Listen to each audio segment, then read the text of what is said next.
Day in my life ng isang kagawad na walang kakwarta-kwarta. Ayun, manong.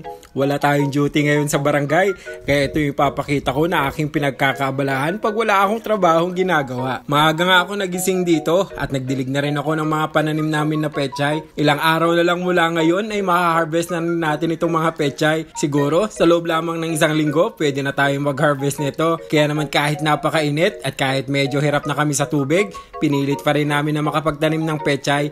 Ibang-iba kasi pag fresh yung kinakain mo, at higit sa lahat, isa rin to sa mga pinagkakaabalahan ko, nakakawala minsan ng stress ko. At pagkatapos nga nun, dumiretso naman na ako dito para magpakain ng manok. Pero nauntog ako, sa lahat ba naman nagtatamaan yung ulo ko pa? Ayun, manong, bakit naman ganun? Hindi yun scripted ah. Dumiretso ako agad dito sa may pugad ng mga manok para i-check kung ilan na yung mga itlog nila.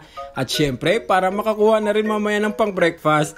Nakakatuwa nga lang kasi ilang araw pa lang simula nung alagaan namin itong mga manok na to ay nakapag-harvest na agad kami ng mga itlog. Kaya naman tiyagaan lang sa pag-aalaga. Pero sa totoo lang, sa aming magkakapatid, ako halos yung walang katsaga-tsagang mag-alaga ng mga native na manok.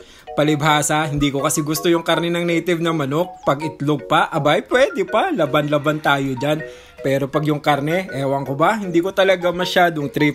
Pero nakakatawa rin mag-alaga ng mga manok. Nakakawala rin ng syempre ng stress. Pagkatapos ko nga magigib ng manok, ay diretso na ako dito sa balon para naman magigib ng aking pandilig. Syempre yung didiligan naman natin ngayon, yung mga pananim kong sili na sobrang nag-aapaw sa bunga. Dalawang klase nga ng sili yung meron ako dito. Yung una, yung siling pangsigang na pagka umaapaw talaga sa bunga at halos lahat na ata ng niluluto namin dito ay nilalagyan namin sa sili.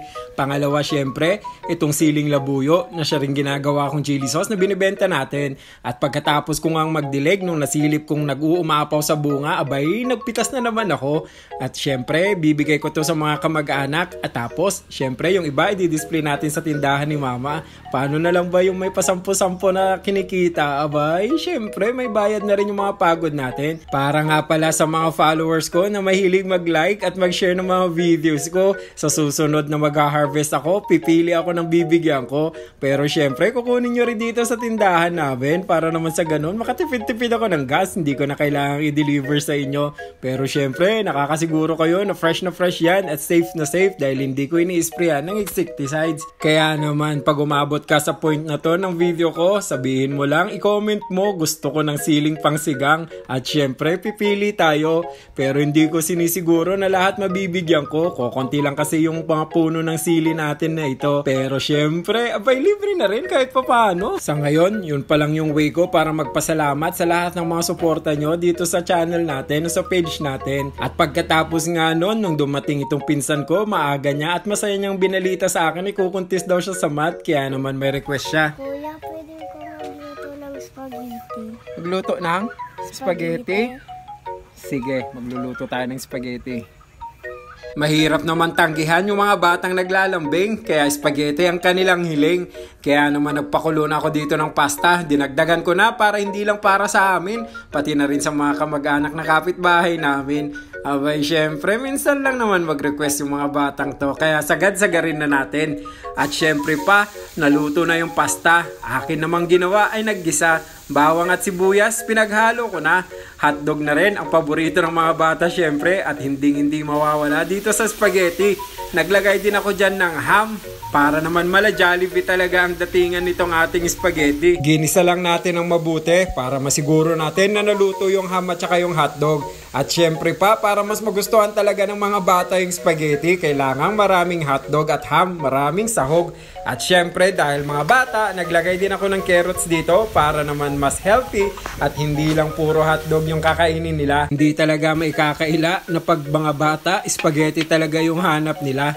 Lalo na yung spaghetti ng Jollibee, kaya yun yung susubukan nating kuhanin yung timpla. Pagkatapos nga nun, nilagay ko na tong evaporada. Opo, naglalagay ako ng evaporada sa sauce ng aking spaghetti para naman mas creamy. Kakaiba din kasi talaga yung lasa pag nilagyan mo ng gatas na evaporada. Tapos syempre, tatago na lang natin sa pangalang Alaska. At syempre pa, Del Monte din ang ating ilalagay na sauce. Noon pa man, ito na yung gamit ko. Sweet style nga pala yung gamit ko dyan dahil yun naman yung mas gusto ng mga bata. Del Monte, baka naman, galaw-galaw dyan. Baka naman kahit 1 kilong pasta lang at sauce, pwede nang sponsor yan. Hahaluin lang natin ng maayos nung nilagay na yung sauce para hindi kumapit dito sa kawali.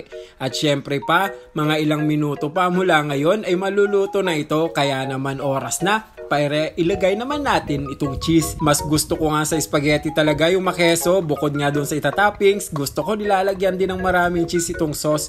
At syempre, yan din yung gusto ng mga bata, mas cheesy, aba syempre mas yummy. At yan din syempre yung magbibigay ng balancing lasa dito sa tamis style na ating spaghetti sauce. At pagkatapos nga nun, oras na ng ating plating. Naghihintay na si Macbog sa kanyang request na spaghetti, kaya wag na nating patagalin. Kumuha ako dito ng pasta, sabay pinaibabawang ko nitong sauce na sobrang daming sahog talaga. Hindi ko alam kung magugustuhan niya yan, pero si Macbog naman walang pagkain na hinihindian, kaya naman napakalusog ng batang to.